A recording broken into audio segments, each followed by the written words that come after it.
the office of President of the सभी UNGA, विकासशील देशों your becoming president और is a विशेषकर matter of pride for all developing small countries island developing and states के in लिए particular for small island गौरव की developing बात है। states. अध्यक्ष महोदय, Mr. President, गत 1.5 वर्ष से for the last 1.5 years, पूरा विश्व the world 100 साल has में been आई सबसे grappling with बड़ी the worst pandemic महामारी का it has सामना seen कर in 100 years. ऐसी भयंकर महामारी में I pay tribute जीवन to गंवाने all वाले those who have lost their lives सभी लोगों in को the deadly corona मैं pandemic, श्रद्धांजलि देता हूं और and परिवारों I के साथ express my condolences संवेदनाएं व्यक्त करता to हूं। their families. अध्यक्ष महोदय, Mr. President, मैं उस देश का I प्रतिनिधित्व कर रहा represent हूं a country जिसे that mother is of democracy का proud to be Gaurav known हासिल है। as the mother of democracy. लोकतंत्र की हमारी We हजारों have had वर्षों की a महान great परंपरा रही। tradition of democracy that goes back thousands of इस years. 15 अगस्त को On 15th of भारत ने August this year, अपनी आजादी के India entered 75वें the साल में प्रवेश 75th किया। year of its independence.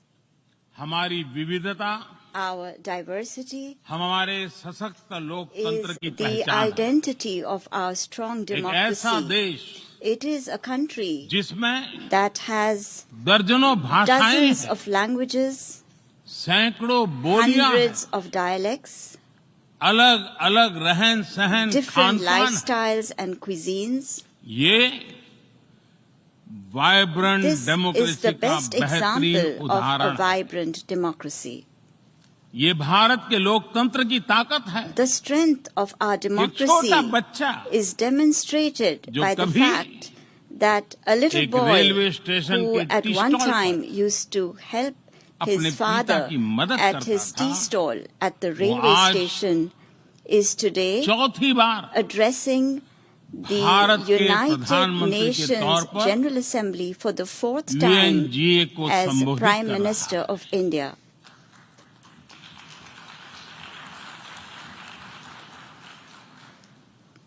सबसे लंबे समय तक I will soon Gujarat have का spent 20 मुख्यमंत्री years serving और my फिर countrymen as पिछले head of 7 साल government. से First as the Bharat longest के serving प्रधानमंत्री Chief के Minister तौर पर of मुझे Gujarat and then Head of as Government Prime की Minister भूमिका में for the last 7 years. देशवासियों की सेवा करते हुए 20 साल हो रहे हैं और And मैं अपने I अनुभव am से कह saying रहा this to हूं, you from my own Yes. experience. Yes, democracy can deliver. democracy can deliver. Yes, Yes, democracy has democracy deliver. has delivered. अध्यक्ष महोदय, Mr. President, एकात्म मानव दर्शन today के is प्रणेता the birth anniversary Pandit of Deendayal Pandit Upadhyay ji की आज Deen जन्म Dayal Jayanti. Upadhyay, the proponent of Ekatma Manav Darshan. एकात्म मानव दर्शन यानी Ekatma Manav Darshan integral means humanism, integral humanism, अर्थात or स्व से the development समष्टि journey तक undertaken विकास together, और the विस्तार की expansion सहयात्रा। from the self to the universe, expansion of the self, expansion of the self, moving from moving individual to from the the society, individual to society, the nation to the nation, and entire and to humanity. entire humanity. और ये चिंतन And this philosophy Antyodaya को is समर्पित है। dedicated to Antyodaya. Antyodaya को आज की परिभाषा The में modern day where definition no one of is left behind कहा Antyodaya जाता है। is where no one is left इसी भावना behind. के साथ It is with this principle आज in mind that India integrated, today is moving equitable forward on the path of development की राह पर आगे integrated, बढ़ रहा है। equitable development. Vikas Our priority is सर्वसमावेशी that हो, development should be all-inclusive, सर्वस्पर्शी हो, all-pervasive, सर्वव्यापी हो, universal, सर्वपोषक and हो। one that nurtures all. यही हमारी प्राथमिकता है। बीते 7 वर्षों में During the last 7 years, Bharat में India has 43 brought crore over से ज्यादा लोगों को 430 million people बैंकिंग who व्यवस्था were से जोड़ा previously गया है, unbanked into जो the अब banking तक system. इससे वंचित थे। आज Today, 36 over करोड़ से अधिक ऐसे लोगों को भी 360 million people बीमा सुरक्षा who कवच मिला है, earlier could जो not पहले even imagine इस बारे में this सोच was भी नहीं possible, now have insurance 50 coverage as crore से security ज्यादा लोगों को by giving over 500 मुफ्त इलाज million की people सुविधा देकर the facility of free Bharat ने treatment in hospitals. उन्हें quality India health has service से given them जोड़ा। access to quality health Bharat ने services 3 करोड़ by पक्के घर building बनाकर 30 million बेघर, proper homes. यानी India has made होमलेस परिवारों को homeless families होम ओनर्स बनाया। homeowners. अध्यक्ष महोदय, Mr. President, प्रदूषित पानी polluted water भारत ही नहीं is a very big पूरे problem, विश्व not just for और India, खासकर but for the entire गरीब और world, and in विकासशील देशों particular की for poor and बहुत developing बड़ी countries. समस्या है। भारत में इस चुनौती से निपटने के लिए In order to address this हम challenge 17 in करोड़ से India, अधिक घरों we तक are carrying out a very pipe big से campaign to ensure साफ that पानी piped पहुंचाने clean का बहुत water बड़ा अभियान reaches चला रहे हैं। over 170 million विश्व homes. की बड़ी-बड़ी संस्थाओं ने Reputed institutions of the ये world माना है have कि said किसी भी देश के विकास के लिए वहां के नागरिकों के पास जमीन और घर के प्रॉपर्टी राइट्स यानी ओनरशिप का रिकॉर्ड होना बहुत जरूरी है। दुनिया के बड़े बड़े देशों में बड़ी संख्या में ऐसे लोग हैं जिनके पास जमीनों और घरों के प्रॉपर्टी राइट्स नहीं है। आज हम भारत के 6 लाख से अधिक गांवों में ड्रोन से मैपिंग कराकर करोड़ों लोगों को उनके घर और जमीन का डिजिटल रिकॉर्ड देने में जुटे हैं। ये डिजिटल रिकॉर्ड प्रॉपर्टी पर विवाद कम करने के साथ ही access to credit, bank loan तक लोगों की पहुंच बढ़ा रहा है। अध्यक्ष महोदय, आज विश्व का हर 6ठा व्यक्ति भारतीय है। जब भारतीयों की प्रगति होती है तो विश्व के विकास को भी गति मिलती है। When India grows, the world grows. When India reforms, the world transforms. Bharat में हो रहे साइंस और टेक्नोलॉजी आधारित इनोवेशंस विश्व की बहुत मदद कर सकते हैं। हमारे टेक सॉल्यूशंस का स्केल और उनकी कम लागत दोनों अतुलनीय है।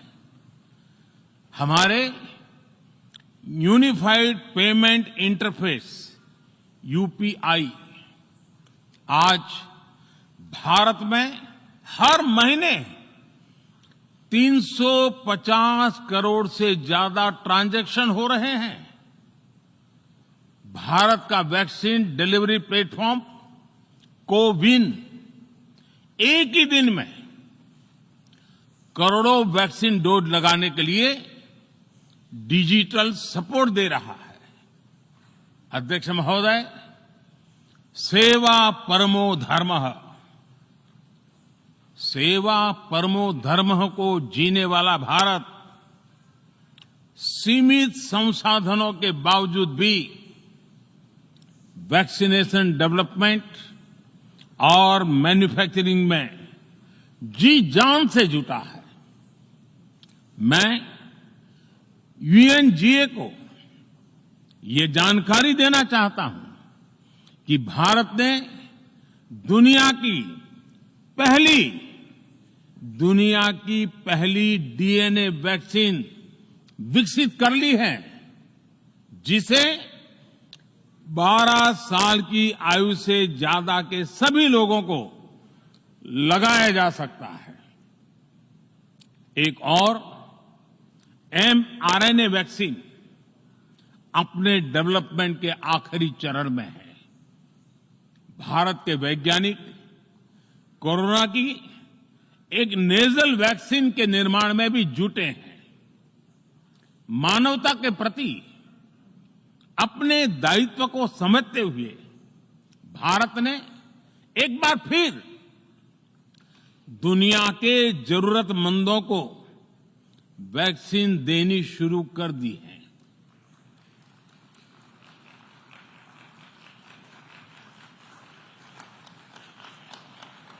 मैं आज दुनिया भर के वैक्सीन मैन्युफैक्चरर्स को भी आमंत्रित करता हूं, कम मेक वैक्सीन इन इंडिया। अध्यक्ष महोदय, आज हम सब जानते हैं कि मानव जीवन में टेक्नोलॉजी का कितना महत्व है, लेकिन बदलते हुए विश्व में टेक्नोलॉजी विथ डेमोक्रेटिक वैल्यूज, ये सुनिश्चित करना भी आवश्यक है। भारतीय मूल के डॉक्टर्स, इनोवेटर्स, इंजीनियर्स, मैनेजर्स किसी भी देश में रहें, हमारे लोकतांत्रिक मूल्य उन्हें मानवता की सेवा में जुटे रहने की प्रेरणा देते रहते हैं। और ये हमने इस कोरोना काल में भी देखा है।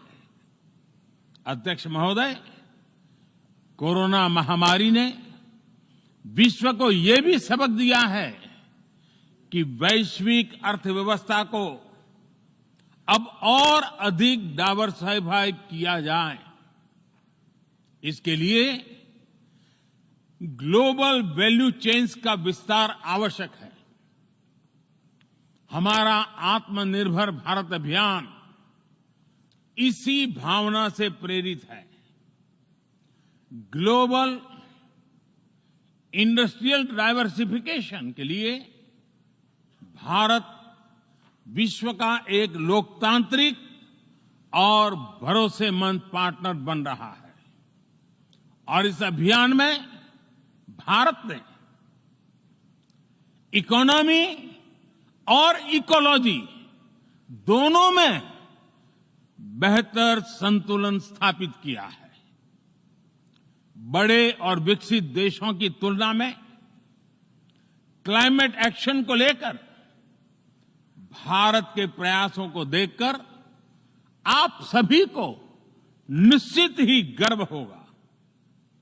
आज भारत बहुत तेजी के साथ 450 गीगावाट रिन्यूएबल एनर्जी के लक्ष्य की तरफ बढ़ रहा है।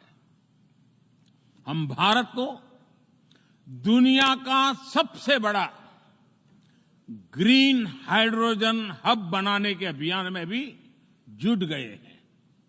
अध्यक्ष महोदय, हमें अपनी आने वाली पीढ़ियों को जवाब देना है कि जब फैसले लेने का समय था, तब जिन पर विश्व को दिशा देने का दायित्व था, वो क्या कर रहे थे।